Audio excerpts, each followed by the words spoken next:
Amen. Merci beaucoup. Ça fait plaisir. Alléluia. Gloire à Dieu. En préparant cette soirée, j'ai vraiment reçu une parole prophétique. J'ai eu une vision. J'ai vu un livre avec un signet rouge qui était ouvert. Un livre un peu comme un dictionnaire qui était ouvert. Et il y avait dans ce livre, c'était écrit, et c'était 2023. Et le Seigneur a prévu quelque chose pour l'année 2023.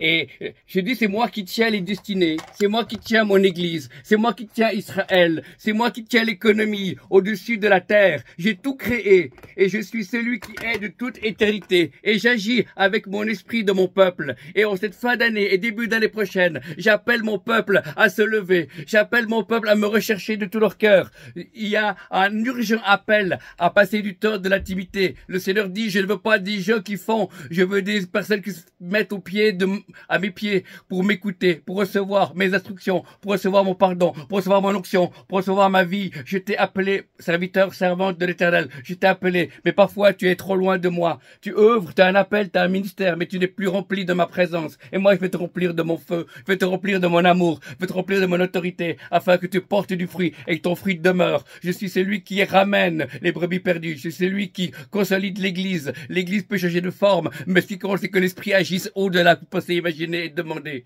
Je suis le chef de l'église et je souffle pour animer le feu, pour animer la flamme. Je suis un Dieu du feu, je suis un Dieu de la rencontre, je suis un Dieu d'amour, un Dieu d'éternité et je veux t'enflammer encore cette fin d'année et cette année prochaine afin que tu portes davantage de fruits, afin que tu passes au travers des épreuves. N'aie pas peur, mon peuple. Tu es un peuple consacré, tu es un peuple choisi. Je t'ai appelé et je t'ai établi pour porter ma présence, pour porter ma gloire. Alors n'aie pas peur, peuple de Dieu. Les temps sont pas faciles, mais moi je serai avec toi, peuple de Dieu, jusqu'à la consommation des siècles. Je reviens bientôt.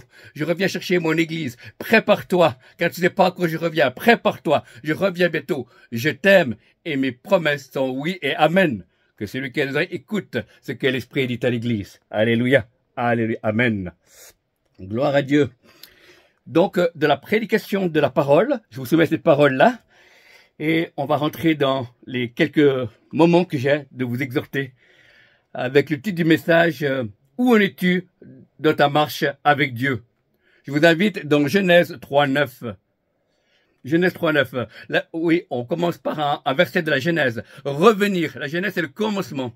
Au commencement. Mais au commencement, quel était ton appel? Au commencement, quelle était la passion que tu avais pour Jésus? Au commencement, quelle était ta motivation pour pouvoir rentrer dans la présence de Dieu? Quand tu es tombé dans le premier amour, tu as tout quitté pour pouvoir suivre ce Jésus que tu aimes. Et moi, je crois que Dieu veut encore que nous retrouvons ce premier amour. Parce que Jésus a dit à un moment donné dans la Bible, il était dit que ce que j'ai contre toi, c'est que tu as abandonné ton premier amour. Et moi, je veux que tu puisses revenir. Et Dieu veut que nous revenons dans les normes à lui, pas nos normes. Il faut abandonner les normes humaines et passer aux normes divines. Alléluia. Donc, nous sommes un peuple qui est en marche. Depuis qu'on se convertit, on va en direction de la vie éternelle. On va en direction de Jésus avec d'autres frères et sœurs, quelle que soit nos familles d'église. On va en direction de l'éternité. Nous avons tous une destinée. Nous sommes appelés pas seulement pour être sauvés de l'enfer, mais nous sommes appelés à être un peuple qui est en marche, un peuple qui transporte sa présence, un peuple qui est là pour pouvoir être à la disposition de son Seigneur et de son Sauveur. Donc, nous voyons que nous sommes en marche personnelle, marche communautaire. On peut pas avancer tout seul. Il y a des temps où on est tout seul. Moi, j'aime être tout seul. Je suis un homme de prière qui aime entrer dans ma caverne. Mais il y a des temps, il faut partager avec les autres. Et le premier point de ce soir, c'est où tu en es avec la Bible, la lecture de la Bible personnelle, avec les prières et l'adoration. La Bible, est-ce que tu la lis occasionnellement ou seulement le dimanche? Ou est-ce que tu lis la Bible tous les jours? Tu ne vas pas lire grande quantité, mais ce qui compte, c'est ouvrir ce livre tous les jours. Moi, je l'ouvre tous les jours pour garder l'onction. Je l'ouvre tous les jours pour pouvoir chercher la volonté de Dieu. C'est un livre qui est vraiment intéressant. Dieu a dit à Josué, médite-le, ce livre, jour et nuit. Et c'est alors que tu auras du succès dans toutes tes entreprises. Et beaucoup de chrétiens doivent retourner à la station BP. La station BP, c'est Bible et prière pour recevoir cette révélation, pour voir c'est vous cette intimité. La prière, c'est pas seulement prier avant de manger. La prière, c'est parler à Dieu. Et Dieu aime qu'on lui parle. Et Dieu veut encore nous parler. Et où en es-tu dans ta vie de prière? Est-ce que tu pries seulement que tu as peur? Seulement quand tu es oppressé par une situation? Ou est-ce que tu pries tout le temps? La Bible dit prier sans cesse. Et il faut savoir où tu en es à cette fin d'année. Est-ce que tu es au même état qu'au début de ta course dans ta vie de prière? Est-ce que tu es avancé? Ou est-ce que tu es plus près du Seigneur? On va de gloire en gloire. Amen. C'est pas tu dois prier, tu dois aller à la Bible, tu dois louer. Pas du tout. Mais c'est une conséquence. Parce que j'ai reçu l'Esprit de Dieu, j'avais qu'un désir, pouvoir lire la Bible. J'avais qu'une envie, pouvoir parler à mon Seigneur et à mon roi, parce qu'il est tellement merveilleux. Il m'a sauvé, il vous a sauvé, et il nous appelle à la vie éternelle. Et pouvoir louer Dieu et l'adorer, passer du temps dans la louange, ce n'est pas perdre son temps, mais au contraire être en contact avec le Dieu d'éternité. Lui qui est l'alpha et l'oméga, le commencement et la fin. C'est lui qui veut t'amener à maturité. C'est lui qui veut t'utiliser afin que tu puisses détruire les œuvres du malin, afin que tu puisses amener des âmes perdues, prier pour les malades et qu'il ait des résultats, exercer les dons de l'Esprit. Mais pour cela, il faut être loin du Saint-Esprit. Il faut vivre dans la présence de Dieu. Il faut vivre dans la parole de Dieu. Il faut vivre dans la prière. Il faut vivre dans la louange et l'adoration. Alléluia. Et cela, je ne peux pas le faire à votre place, mais nous avons chacun et chacune, nous sommes invités à rentrer dans le lieu secret, comme c'est marqué dans l'évangile de Matthieu. Il est écrit, rentre dans le lieu secret.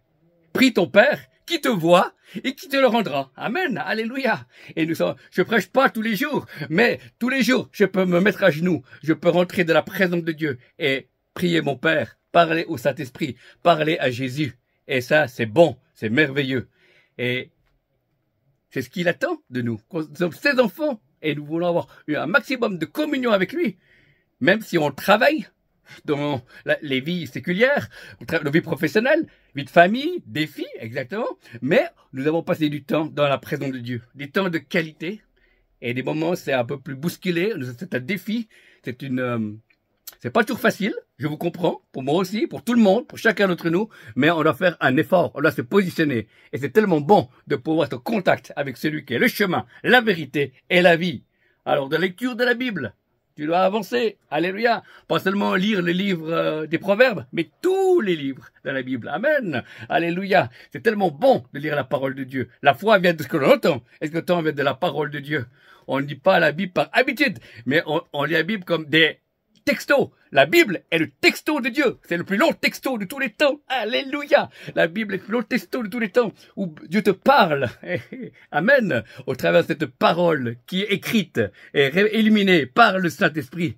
Alors, je t'invite à, si tu as arrêté de lire la Bible, arrêter de prier, arrêter de recommencer, ou si tu as fait ça occasionnellement, ou si jamais tu n'as jamais commencé, c'est une invitation cette fin d'année de pouvoir dire, je veux aller de l'avant. Je veux lire ma Bible, je veux continuer à avoir une relation avec Dieu en priant, je veux vivre de la louange et l'adoration.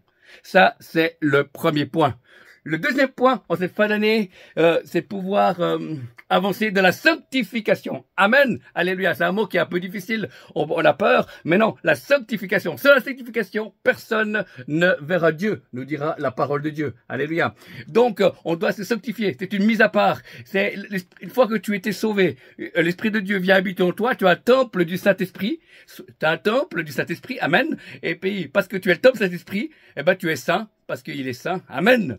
Et la sanctification, c'est enlever des choses dans nos pensées, dans nos vies, des choses qui atténueraient, qui éteindraient le Saint-Esprit. C'est ça. Amen. Le reste, c'est la théorie, c'est la religiosité. Mais si on renonce, par exemple, à fumer pour avoir plus de la présence de Dieu, alors là, ça vaut la peine. Alléluia. Là, ça vaut la peine de pouvoir avancer dans cette marche, de renoncer à des choses pour davantage de sa présence, davantage de sa puissance, davantage de son onction, de pouvoir être animé par lui, être touché par lui. Ça vaut la peine, frères et sœurs, de pouvoir découvrir Dieu au dehors de nos églises, au dehors de nos groupes de prière, de pouvoir le sentir sa présence quand tu es dans un magasin, tu sens son amour. Quand tu es triste, tout d'un coup, l'Esprit de Dieu te saisit et il te rassure. Et c'est tellement magnifique. Et c'est pas réservé pour les ministères, c'est pour chacun. Parce que tu es son fils, tu es sa fille. Et Dieu t'aime. Dieu t'aime, il est plus grand que tu le crois, il est plus puissant que tu le crois, il est plus amour que tu le crois. Il est le même, hier, aujourd'hui et éternellement. Et il désire encore que nous sanctifions, nous restons cette mise à part. Moi, quand je rentre dans mon travail, je n'ai qu'un désir pour aller dans mon lieu secret, être à la fois protégé parce que c'est dans le lieu secret qu'on est gardé. Psaume 91 ou 91 nous dit, celui qui demeure à l'abri du Très-Haut demeure en sécurité. Alléluia. Donc, la sanctification, c'est enlever parfois des choses pour qu'on puisse être remplacé par une nouvelle présence de Dieu. Amen. Si vous jeûnez par exemple une journée, vous avez décidé de faire ça pas par un truc, mais parce que vous avez décidé de faire un sacrifice, eh ben Dieu vous le rendra. Il y aura plus de sa présence ce jour-là. Amen. C'est fantastique. Moi, j'aime bien de faire des temps de jeûne et de prière. Amen. C'est bon d'être dans la présence de Dieu. Il n'y a rien de meilleur que nous puissions aimer Dieu, aimer Jésus, plus que nos péchés, amen, plus que nos mauvaises habitudes. Nous puissions aimer Dieu, être saisis par lui. On a besoin de pouvoir rester dans la sanctification. C'est une protection. Hein, parce que quand on est dans la sanctification, il y a plus de la présence de Dieu. Il y a une autorité qui est là. Il y a une paix qui est là, une assurance. Et de la sanctification, dans l'intercession, il y a des choses qui se passent. Et on peut aussi chasser des démons quand on est de la sanctification, des esprits impurs, des choses mauvaises, on peut les chasser. Voilà. Parce que nous sommes saints. La Bible dit, soyez saints comme je suis saint. Alléluia. Amen. Et on va de gloire en gloire. C'est pas venu comme ça. Ça fait plus de 25 ans que je suis dans la vie chrétienne. Et on va de gloire en gloire. Il nous prend et il nous transforme. Amen. Alléluia. Comme je dis toujours, l'école nous informe. La vie nous déforme, seul Jésus nous transforme. Alléluia, gloire à Dieu.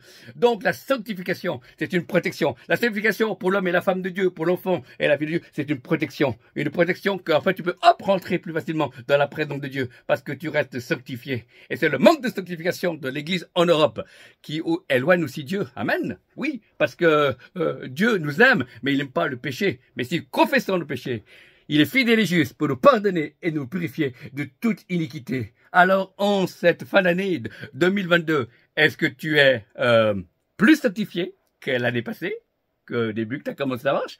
Ou est-ce que tu as reculé? Ou est-ce que tu as avancé? Amen. C'est pas une accusation, c'est simplement une question. Pour pouvoir avancer, on va de gloire en gloire. Nous sommes là pour nous encourager. Il n'y a pas des meilleurs et des moins bons. Il y a seulement des volontaires avec Dieu. Amen. Alléluia. Ce qui est important pour Dieu, c'est pas ce que tu fais, mais ce qu'il peut faire en toi. Amen. C'est ce qu'il veut faire couler, c'est sa présence. Ce qu'il veut, c'est poser sa main. Parce qu'il y a trop de chrétiens qui ont l'esprit orphelin. Amen. Et lui est un père. Alléluia. L'esprit que nous avons reçu dit Abba, Père. Amen. Dieu est un père d'amour, pas un père comme un père terrestre, mais un père céleste, un père qui est merveilleux. On apprend à connaître le Père dans notre vie chrétienne. On apprend à connaître Jésus, le Seigneur des Seigneurs. Et on apprend à connaître ce merveilleux Saint-Esprit qui est mystérieux, mais qui est là, qui est avec toi jusque dans l'éternité, nous dira la parole de Dieu. Donc la sanctification est le chemin obligé pour tout chrétien. Alléluia. S'il n'y a pas la sanctification, c'est des faux réveils, c'est des fausses actions de l'esprit. Il faut qu'il ait la sanctification. Saint, saint, saint est l'Éternel des armées, et toute la terre est remplie de sa gloire. On a vu le troisième point maintenant, c'est ton service caché au public.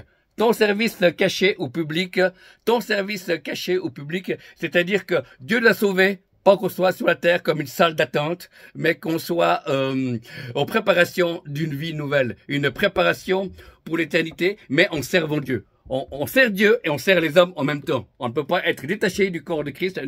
Nous appartenons à un corps entier. Amen. Comme je dis toujours, soit ton service sert le corps entier, ou soit ton service est un corps au pied.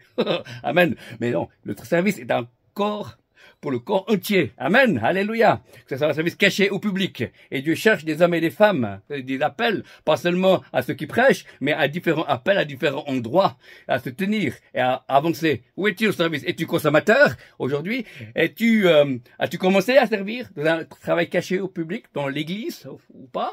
Ou as-tu donné? As-tu prié, etc., pour trouver ta place? Et ça, c'est important en cette fin d'année. Ou est-ce que tu continues à tourner en rond et dire, je sais qu'il y a quelque chose pour moi et on ne sait pas où, mais pour cela, il faut servir. Et c'est comme ça qu'on découvre son servant, qu'on découvre qu'on a des limites, on découvre ce qu'on aime faire, ce qu'on n'aime pas faire. Amen. Et Dieu nous conduit de gloire en gloire jusqu'à ce que Dieu a prévu pour nous. Amen. En acte 6, on voit les diacres, ils choisissent les diacres. Il y a Philippe et Étienne. Au départ, c'était des diacres, mais Philippe finira par être un évangéliste. Amen. Mais il n'a pas commencé comme évangéliste. Et des fois, on a peut-être une idée, ce que Dieu nous appelle, mais nous devons servir. Et pour arriver au stade où Dieu veut, nous devons passer par des stades intermédiaires. Amen. Où c'est peut-être pas notre appel le plus puissant, mais Dieu veut développer notre caractère. Dieu veut développer notre onction. Dieu veut développer notre intimité. Dieu veut développer la confiance qu'on a en lui. Et il veut qu'on puisse grandir dans les dons de l'esprit, afin que nous puissions servir et porter du fruit en abondance. Parce que Jésus nous a dit, c'est pas vous qui m'avez choisi, c'est moi qui vous ai choisi, afin que je vous établisse et que vous portez du fruit et que votre fruit demeure. Donc, où es-tu, ton service? Est-ce que tu dis, oh, ça va pas dans cette église et tu fais rien du tout? Ou es-tu une solution pour l'église locale ou l'église? Ou es-tu un problème pour l'église locale ou l'église en général? Amen. Choisis ton camp, camarade. Amen. Donc, nous devons mettre au service les autres les dons qu'on a reçus. Amen. Et c'est beau de pouvoir servir ici sur cette plateforme. C'est bon de pouvoir servir d'autres plateformes et pouvoir aller dans d'autres familles d'église, pouvoir apporter la parole de Dieu. Amen. Parce que nous sommes tous ensemble en attendant le retour de Jésus. Et nous ne pouvons pas continuer à grandir et à avancer si on ne sert pas Dieu en premier et ne sert pas les frères et sœurs. Certains disent je sers Dieu, mais ils ne servent pas les frères et sœurs. D'autres disent je sers Dieu, je sers les frères et sœurs, mais je ne sers pas Dieu. Donc il y a un équilibre à avoir. Amen. Tout est en lui. C'est lui qui crée en nous le vouloir et le faire. C'est lui qui nous fait avancer dans la dimension que nous avons prévue. Et le service est quelque chose d'important. Amen. C'est un endroit où on est appelé. Pour cela que Dieu nous a inventé. C'est pour cela que Dieu nous a rêvé. Tu es le rêve de Dieu. Tu n'es pas le cauchemar de Dieu, mais tu es le rêve de Dieu. Il t'a rêvé avant la fondation du monde. Il a une idée, il dit, ben voilà, ce frère ou cette sœur, mon fils ou ma fille, va servir à tel et tel endroit, soit dans la louange, soit en s'occupant des enfants, soit en étant missionnaire au fin de la terre. Amen.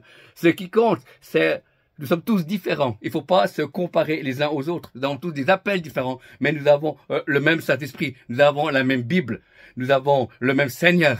Mais nous avons des fonctions, des dons naturels et des dons spirituels différents. Et on va de gloire en gloire. Et c'est beau de savoir quels sont nos dons, quels sont notre appel, notre service, pour pouvoir se permettre de se compléter les uns les autres. Moi, je sais que dans mon service, il y a des choses que je peux pas faire et j'ai besoin de frères et sœurs qui me complètent. Amen. Donc, vous êtes meilleurs que moi dans ce que vous avez reçu de Dieu. Amen. Vous êtes meilleurs que moi de ce que vous avez reçu de Dieu. Et en cette fin d'année, c'est bien de pouvoir voir, est-ce que je sers la communauté, est-ce que je sers Dieu, ou est-ce que je me sers de Dieu, ou je me sers de ma communauté. C'est pas la même chose. Amen. Dieu veut pas qu'on se serve pour pouvoir avoir la gloire, mais Dieu sert par compassion, par amour. Amen. Alléluia. C'est bon.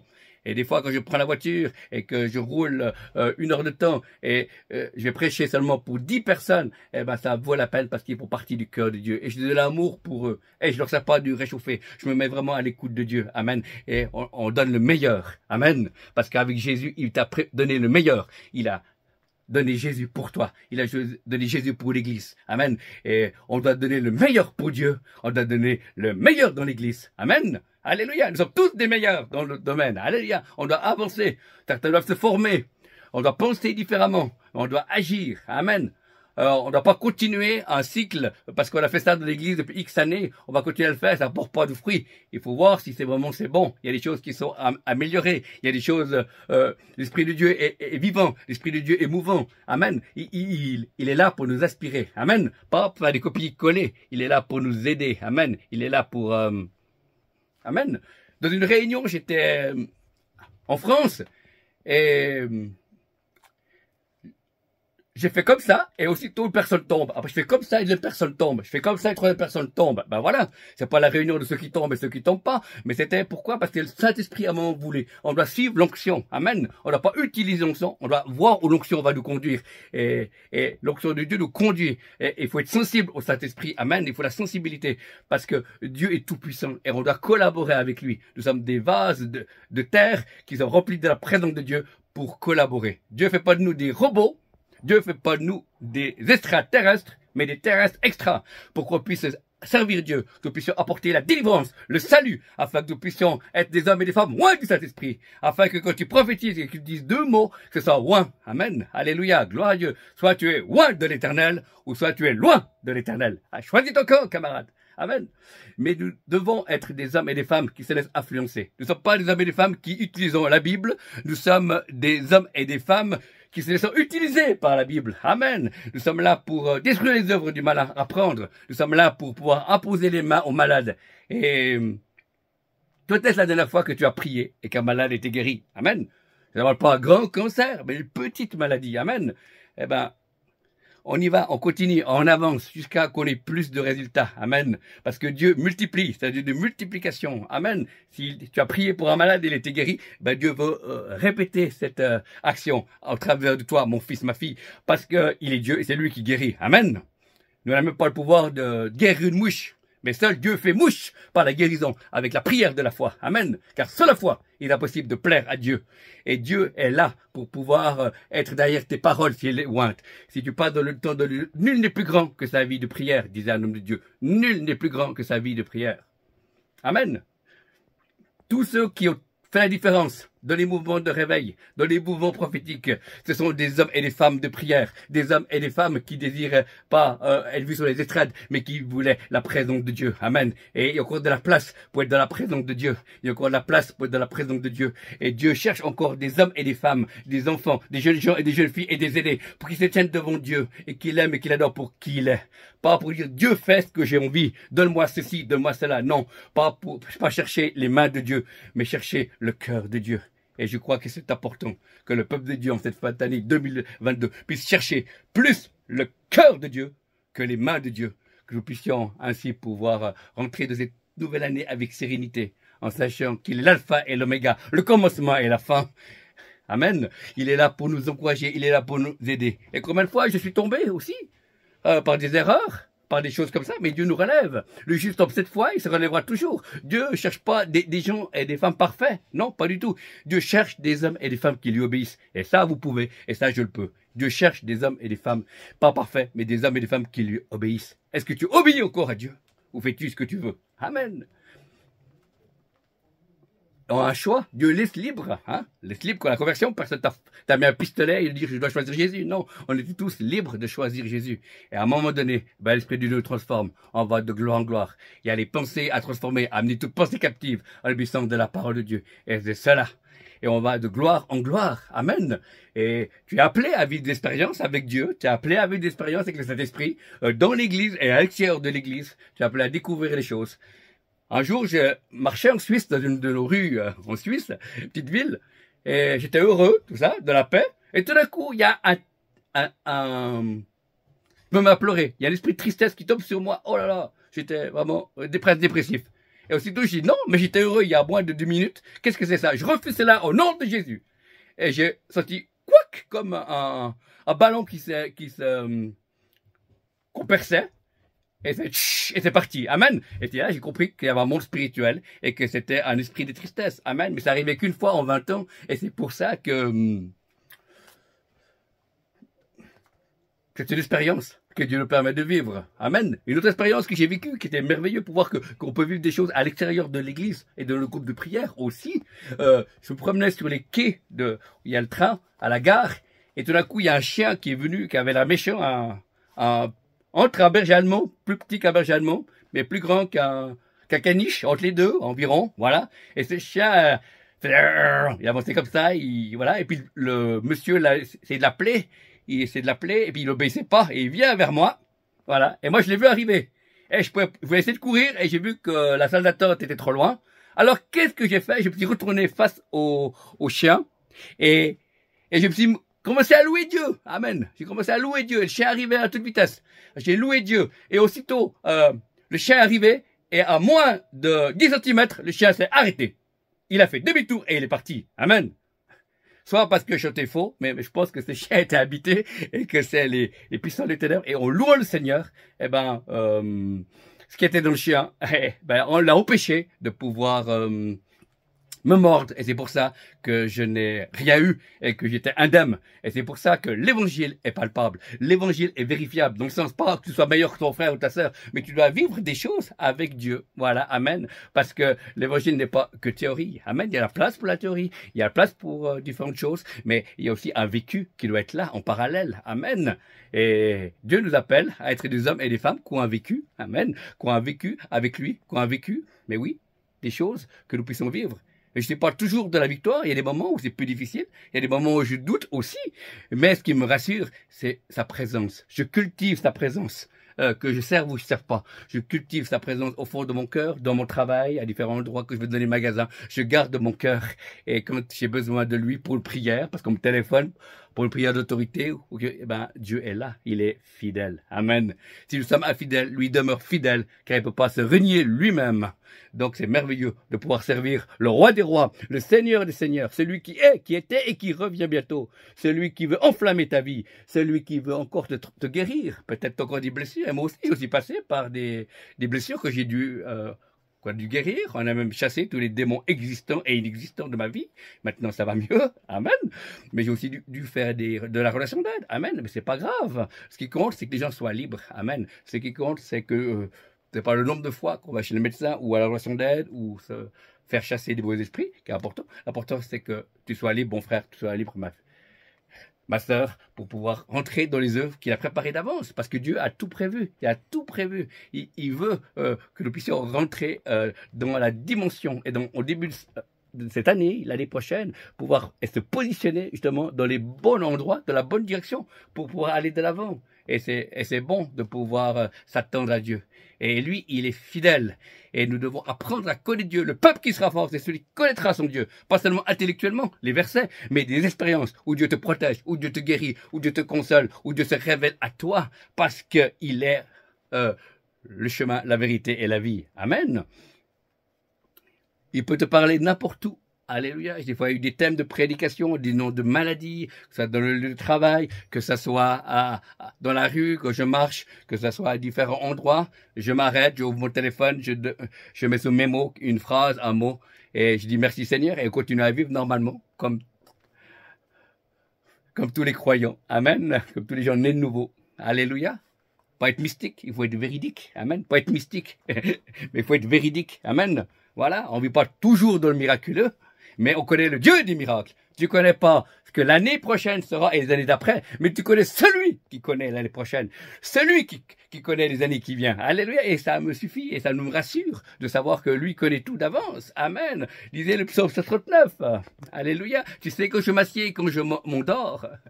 Tu connais les paroles avant qu'elles soient sur mes lèvres. Amen. Et ça nous rassure. Et il est au ciel écrit qu'il y a des livres dans lesquels chacune de nos journées ont été inscrites avant qu'on les vive. Amen. Alléluia. Donc nous pouvons avoir la certitude qu'il est avec nous. Et si Dieu est avec nous, qui sera contre nous? Et nous pouvons être sereins, nous pouvons avancer c'est dans le calme et la confiance que ça notre force. Nous pouvons rester en communion avec Dieu, parce que ta propre chair, l'ennemi et le monde veulent te couper de la communion avec Dieu. Et le travail que le Saint-Esprit et la parole de Dieu font, c'est qu'on puisse toujours plus, si on est déconnecté, pouvoir plus se connecter à Dieu le plus rapidement possible, parce que c'est comme ça que l'on survit dans ce monde de fous. Amen, on peut dire ça, de fous. Mais Dieu, lui, il n'est pas fou, il a une idée. Et c'est ça nous permet de nous garder sous nos genoux, ouverts à l'esprit, dans l'attente de Dieu, dans l'attente de pouvoir avoir envie. Quand on perd sa présence, on peut facilement la retrouver. On peut facilement perdre la présence de Dieu, on peut facilement la retrouver également. Amen. Et moi, au début de ma conversion, j'attendais une semaine avant de revenir que j'avais fait un péché. Voilà. Amen. Un petit, hein, mais quand même. Et puis maintenant, dès que j'ai péché, je vais tout de suite. Amen. Et des fois, l'arrêt de la communion, ça fait toc toc, et je suis rebranché. Amen. C'est fantastique. Avec Dieu, c'est la classe, quoi. C'est fantastique. Et être en communion avec lui, c'est la plus grande des victoires. Même si on loupe des choses dans le monde physique, parfois, on peut louper un train, on peut louper le bus, on peut rater quelque chose, casser quelque chose au travail, mais ce qui compte, c'est qu'on casse pas la relation et la communion qu'on a avec Dieu par le Saint-Esprit. Amen. Car Dieu déverse dans nos cœurs le Saint-Esprit. afin que de l'amour, amen, plus l'amour inconditionnel. Et par un moment, Dieu donne cet amour inconditionnel pour des croyants ou des incroyants. Et là, où es-tu ce soir? Où es-tu par rapport à l'amour? Est-ce que tu aimes ton frère? Est-ce que tu aimes ta sœur? Est-ce que tu aimes l'église, en grand E, ou l'église locale? Ou est-ce que tu es dans ton coin en train de juger? Non, nous sommes ensemble, nous allons de gloire en gloire. Chacun est différent. Parce qu'on est tous plantés en Christ, mais pas au même moment. Amen. C'est pour ça qu'on ne peut pas faire des copier-coller. Mais il y a des points communs. C'est pour ça qu'il y a des responsables. L'expérience aussi à sa place pour pouvoir conseiller. Voilà. C'est vraiment merveilleux de pouvoir être au service du roi des rois. Donc, les 3 points que nous avons vus, c'est pouvoir Bible, prière et adoration, la sanctification et le service caché ou pas. Alors, Seigneur, je te prie pour tous ceux qui lisent la Bible, qui prient, et qui adorent, qui voudraient pouvoir continuer à avancer, qui reçoivent la grâce de le faire, ceux qui sont arrêtés de se sanctifier parce qu'ils n'ont pas compris ou parce qu'ils n'ont plus voulu, qui puissent recommencer une vie de sanctification, car large est le chemin qui mène à la perdition, étroit et resserré le chemin qui mène à la vie dans le nom de Jésus, que tu les ramènes sur le bon chemin dans le nom de Jésus. Et ceux qui ne servent pas dans l'église locale, qu'ils puissent commencer à servir, et que ceux qui servent pas à la bonne place puissent changer de place, et je te prie pour cela dans le nom de Jésus. Amen, amen. Que Dieu vous bénisse. Merci d'avoir accueilli la parole de Dieu. Shalom. Merci beaucoup, Bishop Claudio. Amen.